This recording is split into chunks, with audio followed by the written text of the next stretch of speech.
자, 오늘 우리에게 주시는 하나님의 말씀은 느헤미야 7장 1절에서 4절까지 말씀입니다. 자, 우리 함께 한 목소리를 읽도록 하겠습니다.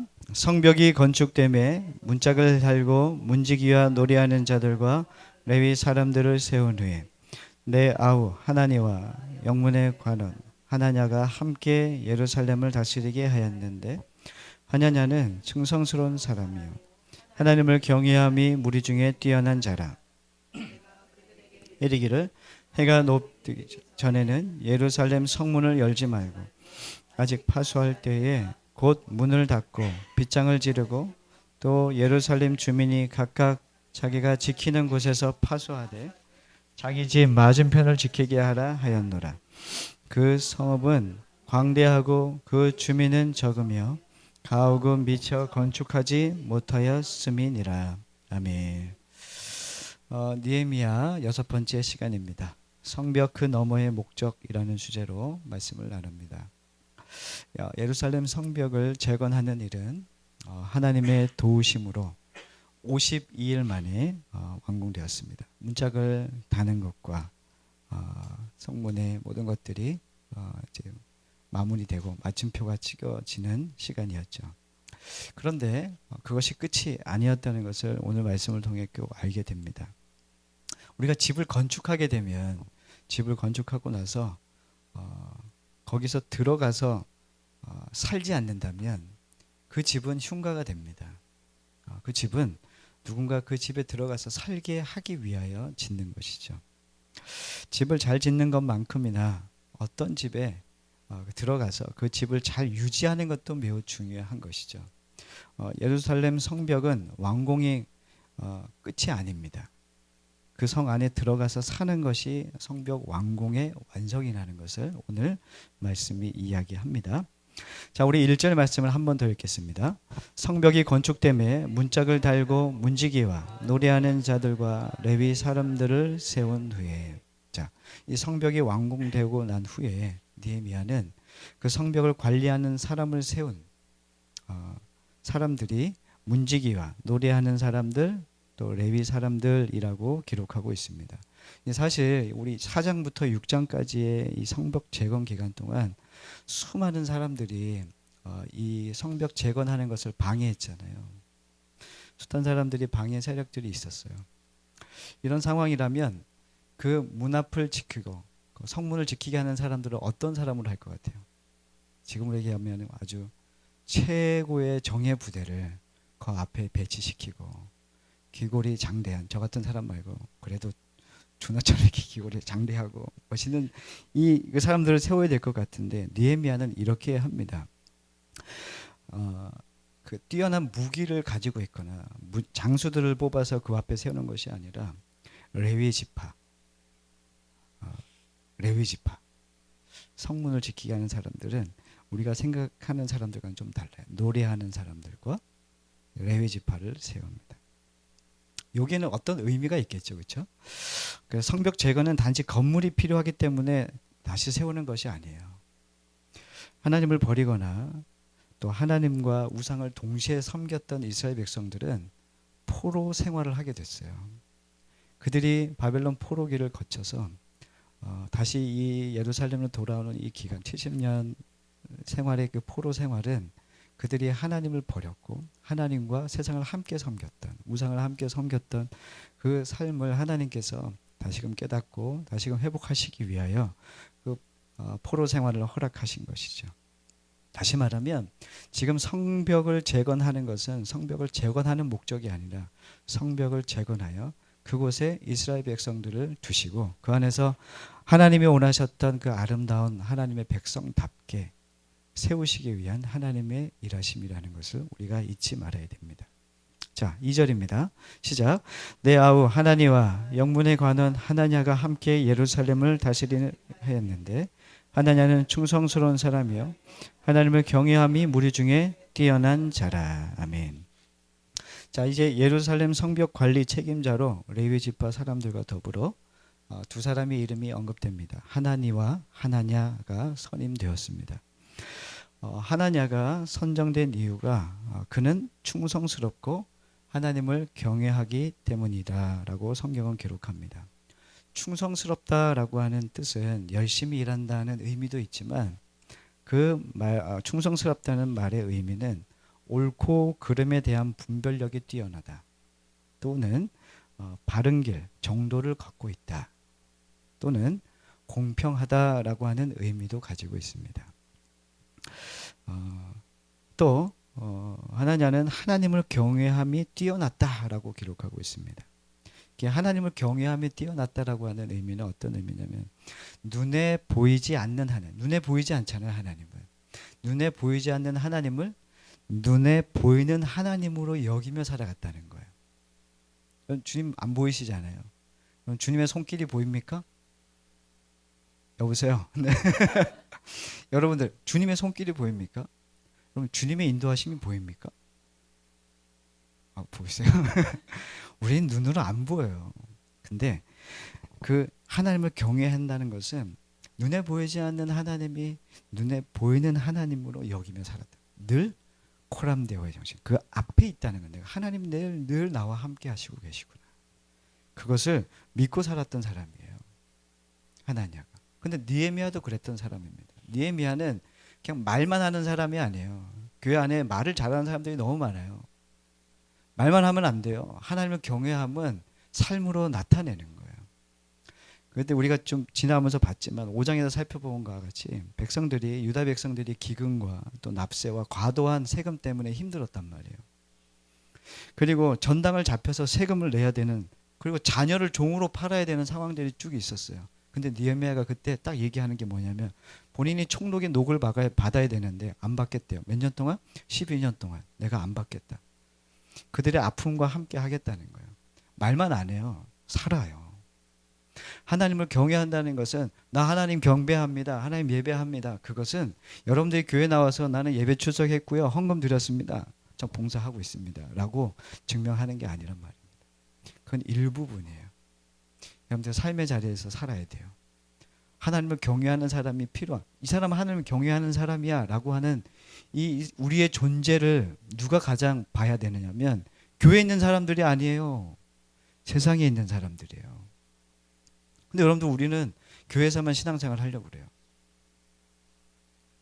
교회에서 권사님 되고 교회 장로님 되고 집사님 돼서 그거 우리 하나님은 원하실까요? 정말 그게? 목사가 교회에서 목사 대접하는, 밖에 나가면 목사 대접해줘요? 아니죠. 사람들은 세상에서 목사로 대접해주지 않아요. 뭘로 살아야 되냐면 하나님을 경외함으로 사는 거예요. 내가 하나님을 경외함으로 세상 가운데 나아가서 느헤미야와 같이 나는 세상과 구별된 존재로 하나님이 기뻐하시는 뜻이 무엇인지를 우리가 알아 그것을 삶으로 사는 겁니다. 이 사람은 어떤 사람이냐면 느헤미야는 하나님과 자신의 관계가 올바른 사람인 거예요. 여러분들과 하나님과 관계 올바르십니까? 한 분만 아멘 하셨는데 여러분들 하나님과 여러분들의 관계가 어떤지 한번 점검하셔야 돼요. 우리가 하나님을 경외한다는 것은 하나님과 나의 관계가 바릅니다. 그 바르다는 것은 나의 존재, 내 존재의 위치를 알아요. 난 피조물이구나. 당신은 창조주시죠. 나를 만드신 분이시죠.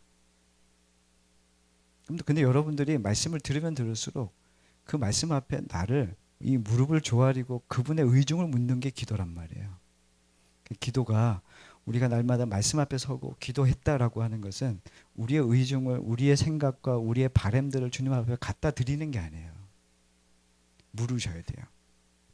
근데 그 묻는 삶에서 좀 비참함이 있는 게 뭐냐면 내가 원하는 대로 안 해주실 때가 너무 많다는 거예요. 그렇죠? 특히나 자녀의 문제. 내 마음대로 안 되잖아요. 그 집사님들 얼굴 봐요. 다 눈물과 주름과 그 고통이 있어요. 그 왜 그럽니까? 내 마음대로 안 돼요. 근데 하나님께서 우리에게 자녀를 선물로 주셨잖아요. 그럼 자녀를 주신 하나님께서 그 선물을 가지고 이 선물 내가 원하지 않는 선물인데 이거 바꿔야겠다. 주님 바꿔주십시오. 됩니까? 안 됩니까? 안 되죠. 근데 주신 이유가 분명히 있어요. 그분의 뜻은 늘 선하시고 그분은 완전하셔서 그분께서 우리에게 완전한 것을 주신다. 그런데 완전한 것을 주시는 것뿐만이 아니라 그 우리를 완전하게 만들어 가시는 하나님이시란 말이죠. 죄와 허물로 얼룩진 우리들의 삶을 하나님은 다듬고 다듬어서 당신의 형상을 만들어 가시는 도구로 지금 우리의 모든 상황을 가지고 우리를 이끌어 가시고 계시다는 거죠. 아침에 한 집사님의 눈물을 봤어요. 얼마나 힘들까? 힘들어요. 근데 견뎌야 돼요. 왜요? 하나님을 믿는 거예요. 내 자녀를 믿는 게 아니라 하나님을 믿는 거죠. 우리 아이들에게 오늘 시켰어요. 우리 교회 아이들이 많이 싸워요. 특히나 형제들끼리 싸워. 안 좋은데 뭐냐면, 근데 제가 오늘 하나님의 형상에 대해서 말씀해주고 이렇게 얘기했어요. 얘들아, 하나님 우리는 다 하나님의 형상을 닮은 거야. 목사님도 하나님의 형상을 닮은 거야. 그랬더니 애들이 안 믿어. 목사님 하나님의 형상 안 닮았다는 거예요. 그래서 제가 아주 우겨서 닮았다고 할 때 가르쳤어요. 그리고 아이들에게 제가 원했던 건 너희들의 형제와 우리 함께하는 지체들을 너희들이 하나님의 형상으로 바라봐야 된다. 이게 별거 아닌 것 같잖아요. 하나님의 눈으로 바라보면 모든 것이 달라 보여요. 원수 같은 사람도 그와 함께 사랑할 수 있고 교제할 수 있고, 그 사람의 말이 때로는 아프게 들리지만 사랑하게 되고 하나님의 형상으로 바라보게 되면 저 사람도 하나님 만드신 분이지 라고 했을 때 달라진다는 거죠. 여러분들, 우리가 하나님과 올바른 관계를 맺어가야 돼요. 이게 1번이에요. 자, 이제 느헤미야의 동생이 등장하는데 누구냐면 하나니라고 하는 사람이에요. 하나니는 1장에 살펴본 바와 같이 느헤미야가 페르시아의 이 겨울 궁전인 수상궁에 살고 있을 때 그에게 예루살렘의 소식을 전해준 사람이 이 하나니입니다. 그는 형에게 이 사람들이 바벨론 포로에서 돌아왔지만 여전히 환난과 고통을 겪고 있고 예루살렘 성은 허물어지고 성벽은 불타버렸다는 소식을 느헤미야에게 전해주었습니다. 자, 여러분들, 예루살렘에서 수상궁까지의 거리가 1600km입니다. 1600km. 1600km.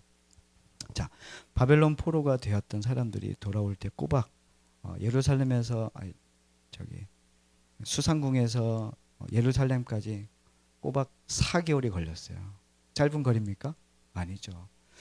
엄청나게 긴 거리를 이 하나니가 이 소식을 전하기 위해서 느헤미야에게 갔죠. 이거는 하나니 또한 하나님을 경외하던 사람이었습니다. 현대인들의 버킷리스트, 저도 하나의 버킷리스트이기도 합니다. 그게 뭐냐면 산티아고 순례길을 걸어보는 겁니다. 혹시 별로 안 좋아하시는군요.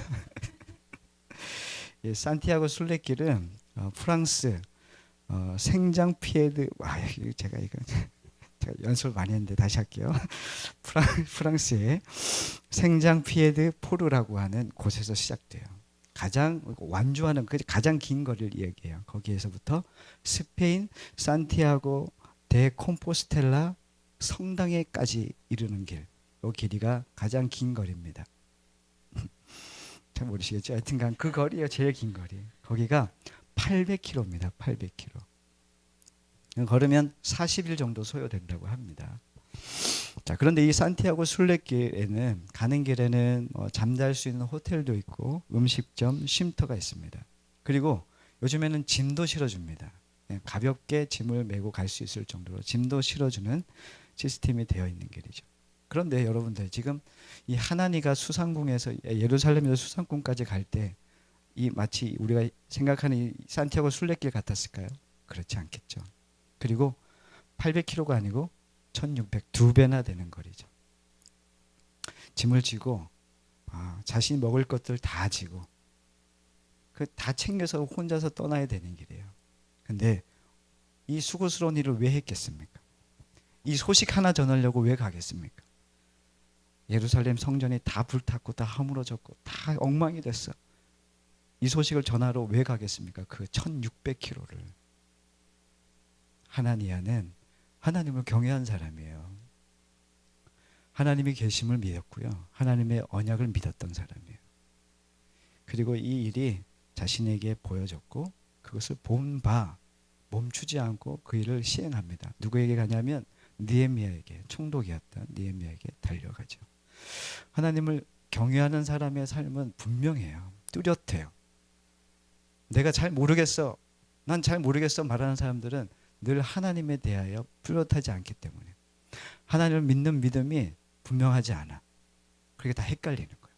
사람은 헷갈리거든요, 사실은. 그런데 우리가 어떤 결정에 대한 헷갈림이 있고 하나님 존재에 대한 헷갈림이 있어요. 살 계실까? 안 계실까? 하나님 이걸 뭐 하나님에 대해서 의심이 드는 거예요. 이건 사실은 믿음이 분명하지 않은 거예요. 근데 우리의 삶에 대한 헷갈림은 늘 있습니다. 이거 해야 됩니까? 하나님이 이렇게 해야 됩니까? 말해야 됩니까? 그 누구한테 물어야 됩니까? 목사한테 물으면 돼야 안 돼요? 제일 힘들어. 그런 거 묻지 마요. 목사는 모릅니다. 사업을 하시는 분들은 사업의 전문가 여러분들이 더 잘하는 거예요. 사회생활은 여러분들 더 잘 알겠죠? 묻지 말라 그러니까 또 목사님 되게 이기적이다 그러는데 답이 없다는 거예요. 저에게 같이 기도할 수 있고 같이 여러분들의 이야기를 듣고 함께 공감할 수 있습니다. 근데 답은 저에겐 없어요. 하나님이 아세요. 그리고 하나님은 여러분들에게 말씀해 주실 거예요. 말씀을 통해 기도 가운데 분명히 말씀해 주세요. 하나님은 우리를 사랑하시거든. 그래서 그 길을 친절하게 이끌어 가세요. 헤매도 돼요.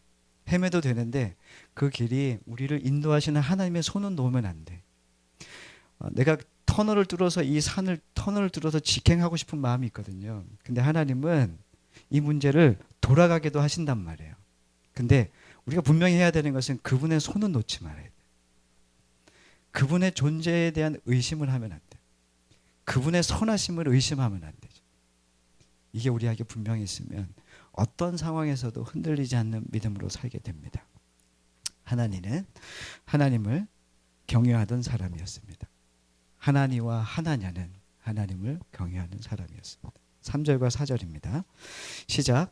내가 그들에게 이르기를 해가 높이 뜨기 전에는 예루살렘 성문을 열지 말고 아직 파수할 때에 곧 문을 닫고 빗장을 지르며 또 예루살렘 주민이 각각 자기가 지키는 곳에서 파수하되 자기 집 맞은편을 지키게 하라 하였노니 그 성읍은 광대하고 그 주민은 적으며 가옥은 미처 건축하지 못하였음이니라. 아멘. 자, 예루살렘 성벽은 완성되었지만 그 안에 사는 사람들은 별로 없었다는 것을 성경은 기록하고 있습니다. 주민이 적대요. 그 성읍은 광대한데 그 주민은 적다는 얘기를 하고 있습니다.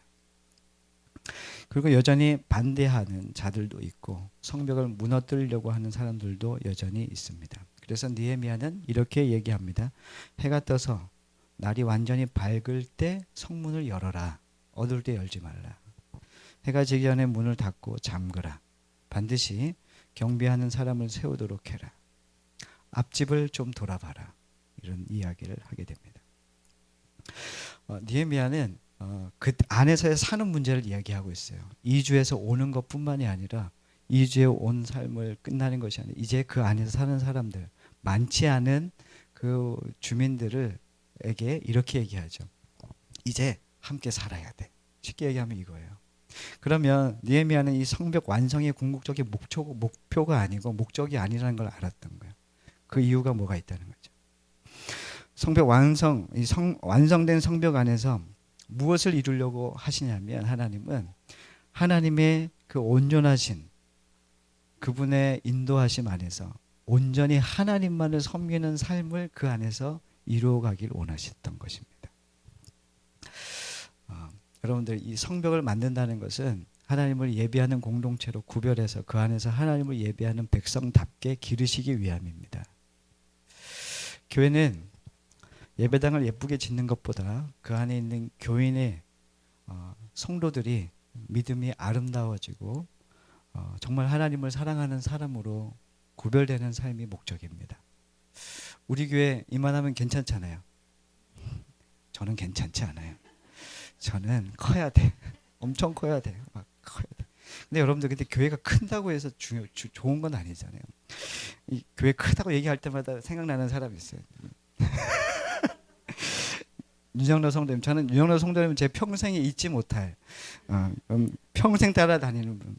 저에게 큰 교회 데리고 가지 말고 큰 교회 지으라고 얘기했던 성도님이 있어서 참 감사해요.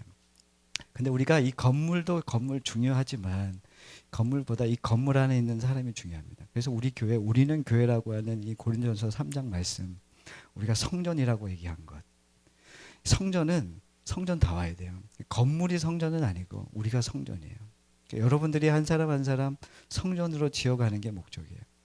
우리가 성전은 하나님을 예배하는 곳이에요. 하나님을 나의 주인으로 삼고. 그래서 우리의 어떤 삶을 가꾸려고 애쓸 필요가 없어요. 이 교회 건물을 가꾸려고 애쓸 필요가 없어요. 이것이 우리에게 필요할 때는 해야 되겠지만 이것보다 우리 존재가 하나님의 아름다움으로 가꾸어지는 것이 1번입니다. 여러분들, 하나님이 우리는 교회를 사랑하시는 줄 믿어요. 저는 여러분들이 모여서 하나님을 뜨겁게 사랑하고 또 함께 있는 지체들을 뜨겁게 사랑하는 것, 이것이 하나님께서 주신 아름다운 교회의 모습이에요. 잃지 않았으면 좋겠어요. 제가 원하는 건 여러분들이, 우리는 계속 어떤 사람의 수와 건물의 크기에 대해서 계속 우리는 계속 유혹을 받을 거예요. 저는 유혹을 받을까요, 안 받을까요? 안 받아요. 받죠. 왜 안 받겠어요? 근데 우리가 이거를 함께 나눠야 돼요. 숨긴다고 되는 게 아니고 포장해서 될 문제다. 근데 이것을 우리 안에서 이것보다 더 중요한 것이 있다는 것을 날마다 말씀 앞에서 배워야 돼요. 그럼 건강한 교회를 세워가는 건 작아도 교회예요. 커도 교회지만 작아도 교회예요. 큰데 교회 역할을 못하면 그것도 문제예요. 작은데 교회 역할을 하면은 그것은 영광이에요. 크기와 사이즈에 대해서 우리가 논하지 않았으면 좋겠고, 우리는 하나님 앞에 어떤가를 논해야 돼요. 나는 하나님을 알고 있는가? 예배는 무엇이고, 하나님은 누구시며, 예수님은 무엇인데, 성령님은, 우리의 기도는 무엇이어야 되고, 하나님이 원하시는 선은 무엇인지, 하나님을 예배한다는 것이 무엇인지를 날마다 이 안에서 배우셔야 됩니다. 제가 계속 얘기하잖아요. 여러분들 예수님에 대해서, 자, 오늘은 예수님에 대해서 한 페이지 적으십시오. 적을 수 있어야 돼요. 믿는데 뭘 믿는지 모르잖아. 기도를 하래. 그럼 기도가 뭔지에 대해서 알아야죠. 그걸 알아가셔야 됩니다. 지식이 없이는 하나님을 예배도 할 수 없어요. 하나님 우리에게 지식을 주셨단 말이에요. 하나님을 아는 지식과 지혜가 필요하죠. 그 지식과 지혜는 우리를 기도하게 하고 더욱 분명하게 하고 흔들리지 않게 합니다. 그리고 여러분들의 그 기도와 여러분들의 그 분명함이 또 누군가를 살리는 역할을 한다는 것 잊지 마십시오. 자, 여러분, 이 성 안에 있는 사람들은 어떤 사람들이냐면 하나님을 경외하는 사람들입니다. 하나님을 사랑하며 하나님의 율법을 즐거워하는 사람, 또 하나님의 통치를 소망하는 사람들입니다. 자, 이제 본문에서 성벽과 성문이 가리키는 실체가 무엇인 줄 우리에게 말하고 있는데, 사실 이것은 성벽과 성문은 구별됨에 대한 이야기예요. 구별됨. 사실 이 얘기를 오늘 하고 싶습니다. 여러분들과. 구별됨이 뭔가? 성벽과 성문의 실체는 분명히 눈에 보입니다. 그래서 성 안과 성 밖을 구별하는 경계가 되잖아요. 그렇다면 지금 우리가 사는 성도들의 삶의 구별됨은 뭔지를 함께 나눴으면 좋겠습니다. 구별됨이 뭘까요? 자, 이사야 선지자가 이 성의 실체를 예언했는데 우리 함께 말씀에서 그 답을 좀 찾아보겠습니다. 이사야 26장. 이사야 26장입니다. 이사야 26장 1절. 이사야 26장 1절에서 자, 이 성벽과 성문의 실체를 이야기합니다. 자, 우리 함께 읽겠습니다. 시작. 그날에 유다 땅에서 이 노래를 부르리라. 여호와께서 구원을 성벽과 외벽으로 삼으시리로다. 아멘. 자, 이사야 26장은 유다의 회복을 예언하는 말씀입니다. 유다의 회복의 날에 성곽이 세워질 것인데 그 성곽은 건축물이 아니라 뭐라고요? 오늘 26절에 구원이라고 되어 있습니다. 여호와께서 구원을 성벽과 외벽으로 삼으시리로다. 그 성벽과 외벽이 뭐예요? 구원이에요. 구원. 자, 이것이 구별됨입니다. 구원이 우리에게 견고한 성곽이 된다는 거예요. 이 구원은 스가랴 선지자가 이렇게 말하는데 제가 읽어드릴게요. 스가랴 2장 5절 말씀에 이렇게 되어 있습니다.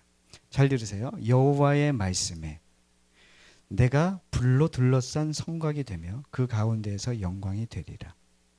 누가 불로 둘러싼 성곽이 되신대요?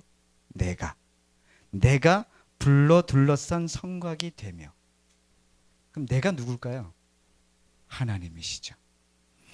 여호와의 말씀에 하나님이 불로 둘러싼 성곽이 되시겠다. 그러면 구원과 연결시켜 보면은 구원의 핵심은 뭐냐면 구원은 그 베푸시는 이가 하나님이시라는 거예요. 그래서 구원을 베푸시는 하나님 그 자체가 구원이라시. 그분이 우리에게 구원을 주시는 분이십니다. 내가 사면의 불성곽이 하나님께서 우리의 사면의 불성곽이 되시겠다. 마치 우리 지금 창세기 하고 있잖아요. 에덴 동산에 그 범죄한 이스라엘 그 아담에게 쫓으면서 그 생명나무 가로막잖아요. 가지 마라. 너 이거 가면 안 된다. 그리고 그룹들과 화형검처럼 하나님께서 이렇게 막으시잖아요. 그러니까 하나님께서 보호하시고 지키시는 거예요. 사실 이것처럼 우리를 지키시는 거예요. 구원을 베푸시는 하나님께서 오늘날 여러분과 저를 지키시는 성곽이 되신다는 겁니다. 신자의 구별됨은 그래서 구원입니다. 구원. 여러분들은 세상과 구별된 존재, 즉 구원 받은 존재입니다. 여러분들은 사실 고백해 보시기 바랍니다. 여러분들은 구원 받으셨습니까? 여러분들이 구원을 받으셨다면 반드시 기억해야 될 것이 있습니다. 그것을 또 말씀에 대해서 좀 찾아볼게요. 자, 시편 24장. 자, 시편 24편이죠. 성경 문지기의 노래라 시인의 노래입니다. 자, 다윗의 시이기도 합니다. 자, 우리 3절 말씀 읽어볼게요. 시작. 여호와의 산에 오를 자가 누구며 그의 거룩한 곳에 설 자가 누구인가. 자, 이에 대한 대답이 4절입니다. 시작. 곧 손이 깨끗하며 마음이 청결하며 뜻을 허탄한 데 두지 아니하며 거짓 맹세하지 아니하는 자로다. 여기서 4절에서 얘기하는 손이 깨끗하고 마음이 정결하고 허탄한 데 뜻을 두지 않고 거짓 맹세하지 않는 자를 한마디로 의로운 자라 이렇게 이야기합니다. 5절입니다. 시작. 그는 여호와께 복을 받고 구원의 하나님께 의를 얻으리니. 아멘. 자, 이 말씀은 의로운 자만이 그 성문으로 통과할 수 있다라고 하시는 말씀이기도 합니다. 자, 질문하겠습니다. 여러분들은 하나님의 말씀을 그대로 지켜서 하나님으로부터 의롭다함을 받을 수 있는 존재가 되었습니까? 자, 여러분들의 이 4절 가지고 말씀을 드릴게요. 여러분들의 손은 죄를 짓지 않는 손입니까? 여러분들 삶을 보셔야 돼요. 죄를 짓지 않습니까? 진짜 아멘이십니까? 마음이 청결하다는 것. 이것은 어떤 거냐면 마음의 동기마저 죄로 물들지 않았다는 거예요. 여러분들이 마음이 청결한 마음으로 살아가고 있습니까? 여러분들의 모든 일의 동기가 선합니까? 자, 세 번째, 뜻을 허탄한 데 두지 않는다는 것은 우상을 섬기지 않는다는 말이에요. 하나님만 사랑한다는 거예요. 하나님만 사랑합니까? 진짜입니까? 돈 없어도 되겠습니까? 저는 이렇게 거짓말 하시는 분들 제일 싫습니다. 그런데 돈이 필요하잖아요. 돈도 사랑하잖아요. 하나님도 사랑하고 돈도 사랑하고. 우리는 그래요. 또 하나, 거짓 맹세하지 말아야 하는데 우리의 인생은 얼마나 많은 서약과 맹세를, 이 거짓 맹세를 하는지 몰라요. 자기 혼자 그런 맹세를 한단 말이에요. 사람 앞에서도 그런 거짓 맹세를 해요. 다시는 너 안 봐. 다시 보고. 뭐 이런 거부터 수두룩하게 우리는 이 거짓된 맹세들과 거짓 서약들이 너무나도 많아. 자, 이걸 다 지키는 사람, 4절에 이 모든 것을 지키는 사람이 그 성문으로 들어갈 수 있습니다. 성경 문지기의 노래를 들은 그 누구도 하나님 앞에 의를 얻을 수 있는 사람이 있을까라고 했을 때 사실은 여기에서 얘기하는 것은 이 다윗의 시인 24편은 그럴 사람이 아무도 없다는 거예요. 사실은 이런 사람들이 성문을 통과할 건데 죄를 짓지 않고 마음이 정결하고 허탄한 데 마음을 두지 않고 거짓 맹세하지 않는 사람은 그 성전 문을 통과해 성전 안으로 들어간단 말이에요. 근데 들어갈 사람이 있습니까? 없어요. 여러분들 우리 다 불합격이에요. 막 이렇게 대답하시지만 그렇지 않아요. 하나님 지금 오셔서 여러분들 다 이렇게 리플레이 시키고 여기 CCTV 틀었던 거 다 여러분들 혼자 있었을 때 했던 거 다 틀어놓으면 여러분들 어떠실 것 같으세요? 여러분들 주님 앞에 못 가요. 그 성문으로 들어갈 수 있는 사람은 아무도 없다는 걸 지금 성경은 이야기합니다. 자, 이때 백성 앞에서 힘차게 외치는 자의 소리가 들리는데 7절입니다. 자, 7절 시작. 문들아 너희 머리를 들릴 영원한 문들아 들릴지어다. 영광의 왕이 들어가시리로다. 아멘. 왕이 문지기들에게 소리치는 외치는 소리입니다. 영광의 왕, 의로운 왕이 들어가시니 문을 열어라 이렇게 얘기합니다. 영광의 왕, 의로운 왕이 들어가시니 문을 열어라. 8절 시작. 영광의 왕이 누구시냐? 강하고 능한 여호와시요 전쟁에 능한 여호와시로다. 아멘. 이 왕은 누구입니까? 하나님을 이야기합니다. 하나님이시죠. 인간은 그 어떤 누구도 의롭지 않습니다. 그 누구도 통과할 수 없는 문을 오직 의로우신 왕 하나님께서 통과하십니다. 우리는 어떻게 들어가는입니까? 그분의 곁다리를 껴서 들어갑니다. 그분이 들어가셔야 돼요. 그 영원하신 왕께서 의로우신 왕께서 들어가시고 우리는 그 의를 힘입어 들어갑니다. 그래서 완성하신 의로운 왕 되신 분이 이 땅에 당신의 아들 예수 그리스도를 이 땅 가운데 보내주시고 그 일을 성취하신 분이 바로 예수 그리스도세요.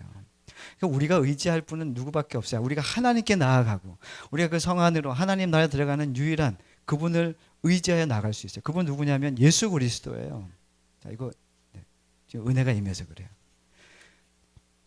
예수님을 믿지 않고 예수님을 의지 않고 그분의 의로움으로 우리가 정결함을 입지 않고서는 하나님께 나아갈 수가 없어요.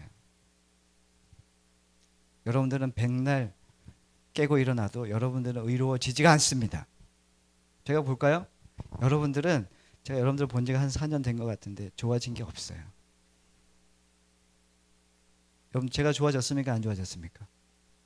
저는 늘 거룩하죠. 저도 거룩하지 않아요. 여러분들 저 똑같지 않습니까? 삶의 개선은 좀 됐지만 인간은 의롭지가 않아요. 의는 오직 그분의 의로만 우리가 의로워지는 거예요. 그분의 의가 우리에게 전해져요. 그래서 칭의잖아요. 그분의 의, 우리를 의롭다 칭하여 주시는 분이 계신 거예요. 야, 너 예수 그리스도를 믿음으로 말미암아 우리를 너 의롭다 칭하여 주시는 거예요. 평생 동안 여러분들이 이렇게 사는 거예요. 기름 떨어진 차 어떻게 합니까? 레카 끌어야죠. 끌려가는 거예요. 우리는 기름을 보충하면 안 돼요. 주님께 끌려가는 인생. 우리의 길은 그렇습니다. 너 왜 이렇게 좀 자발적이지 못하고 이렇게 그러니? 그럴 수 있어요.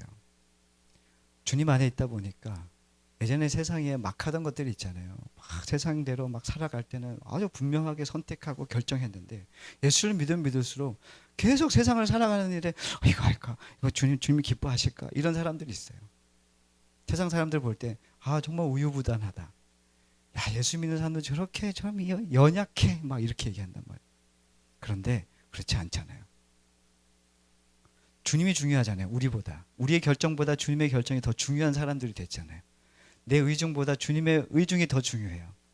내 원함보다 주님의 원하심이 더 중요해요. 내가 원하는 결과보다 하나님이 원하시는 결과가 더 중요하기 때문에 우리는 계속 물어요. 그래서 어떻게 해야 됩니까, 주님? 근데 성경에서는 그렇게 되어 있죠. 진리가 너희를 자유케 하리라. 마음대로 살아. 괜찮아. 내가 너 안에 네가 내 안에 있으니까 괜찮지. 죄 짓지 마시고 주님과 함께 뭐든지 설정하십시오. 목사님, 삼성 갈까요? LG 갈까요? 아무 데나 가십시오. 그런데 주님과 함께 가십시오. 이게 우리들의 삶입니다. 우유부단해도 돼요. 근데 여러분들 놓지 말아야 되는 거. 주님의 원하심을 날마다 상고하셔야 됩니다. 자, 이 시대를 살아가는 성도들에게 문제점이 있어요. 이 구별된 삶을 별로 원하지 않는다는 거예요. 이게 문제입니다. 어떤 사람들은 죄가 너무 달콤하기 때문에 죄에서 구별되는 삶을 원치 않아요. 여러분들 죄에 짓지 않는 구별되는 삶을 살고 싶습니까? 이거 보십시오. 어떤 핑계를 대서라도 죄를 계속 짓고 싶은 마음이 생겨요. 그렇지 않습니까? 아니라고요? 알아요. 다 여러분들 마음. 제 마음 같아서 제 마음이 그래서 여러분들 마음도 그런 줄 알아요. 특정한 죄를 짓게 되는 상황에 자신이 굳이 구별되려고 하지 않는다는 거예요. 어떻게 해서든 숨겨서 죄를 짓고 싶은 거죠. 안 그렇습니까? 대답도 안 하고. 어떤 사람들은 큰 부담 때문에 구별된 삶을 꺼립니다.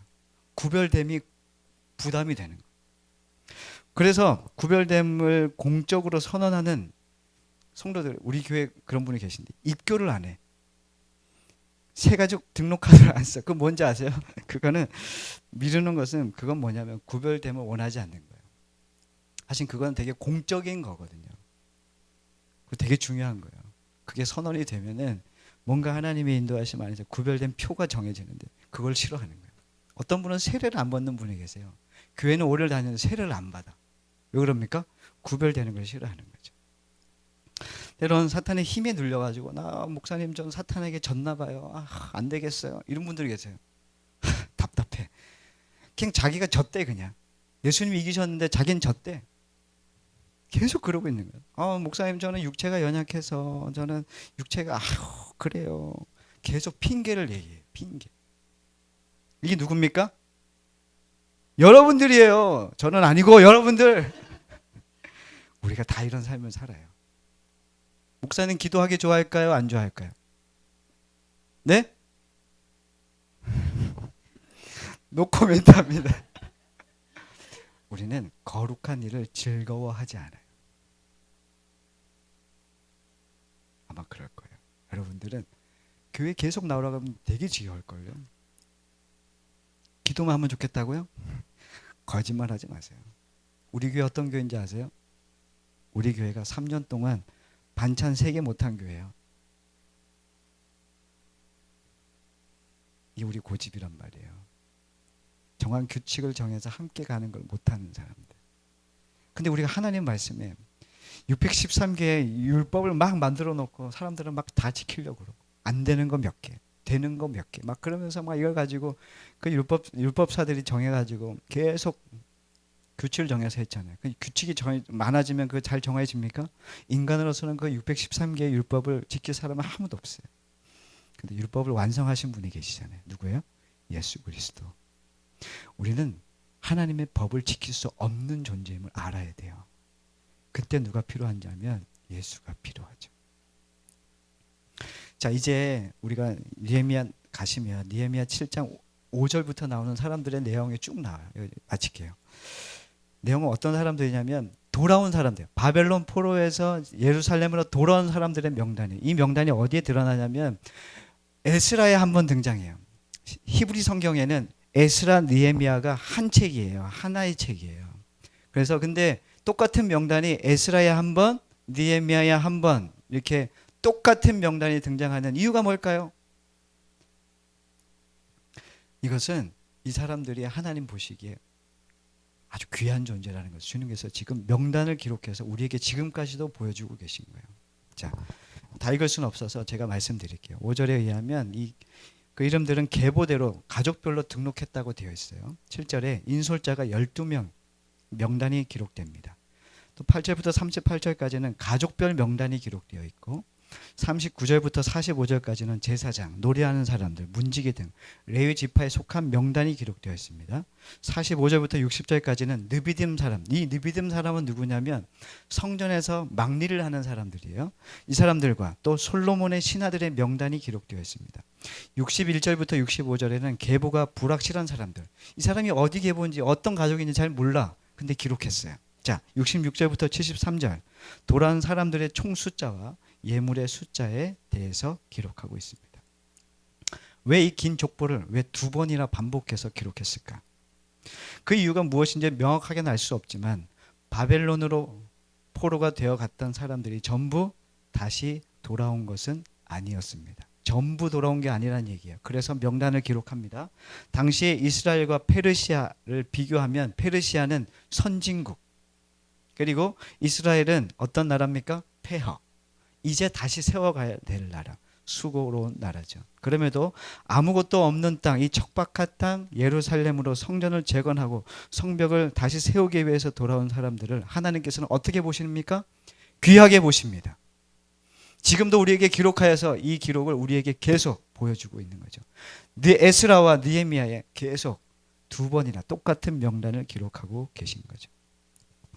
여러분들은 누구에게 기억되는 사람으로 살고 싶으십니까? 세상에게 기억되는 사람이 되고 싶습니까? 아니면 하나님께 기억되는 사람이 되고 싶습니까? 이건 정하셔야 돼요, 여러분들이. 근데 그것은 나는 하나님께 기억되는 사람이라고 생각하지만 삶이 하나님이 기억할 만한 삶으로 사셔야 됩니다. 결단하셔야 됩니다.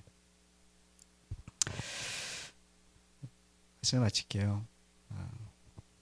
돌아온 사람들 중에 레위 지파 사람들도 있었지만 성전에 막리를 하는 사람들도 있었고 종이었던 사람들도 있습니다.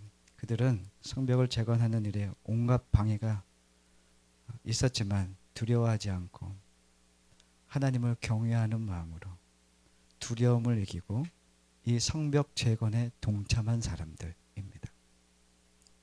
여러분들은 하나님의 나라를 세워가는 사람들이에요. 잊지 마십시오. 하나님 나라를 세워가는 일에 여러분들이 그 하나님의 성벽, 하나님의 나라, 그 나라를 세워가는 일에 내가 있어야 됨을 깨달으셔야 됩니다. 여러분들이 꼭 있어야 되지만 여러분들이 그 꼭 있어야 되는 자리에 없다면 하나님이 기억하실까? 꼭 있으십시오. 갔는데 오세훈 목사가 없을까요? 성벽을 건축하는 것, 재건하는 것이 최종 목표가 아니고요. 그 안에 성도들의 이스라엘 백성들의 삶이 중요했습니다. 하나님을 예배하고 하나님만을 경배하고 하나님을 경외하는 신앙. 우리 교회가 그렇게 성장했으면 좋겠고 여러분들의 가정이 하나님을 경외하는 가정이 되었으면 좋겠습니다. 그래서 하나님의 기억이 되는 그 놀라운 은혜가 여러분들의 삶에 있으시기를 간절히 원합니다.